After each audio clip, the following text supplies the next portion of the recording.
do flasim për sfidën, nëse shkon, unë do të them që ajo do të jetë një ndeshje që do hyjë në histori dhe që do mbahet mend për shumë kohë. Do provoj shumë futboll, shumë spektakël, shumë dy luftime,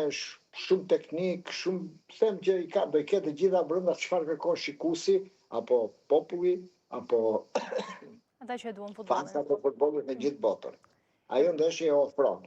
Edhe atje unë po them që Franca shkon pak më tepër si favorite,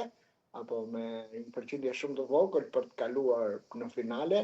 por që me një grup përballë që ka Pedrin, Ferran e shumë lojtarë të tjerë, Barsi se përmend tatë Barcelonës vetëm, po s'janë vetëm këta, janë shumë futbollistë të tjerë, e bëjnë akoma më interesante, akoma shumë të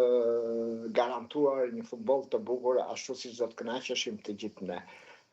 Fituesi e thashë në fillim që për mua është 50 me 50, kam një parandjenjë realisht të keqe për Francën, them që Spanja do ta kaloj Francën nëse kalon Belgjikën,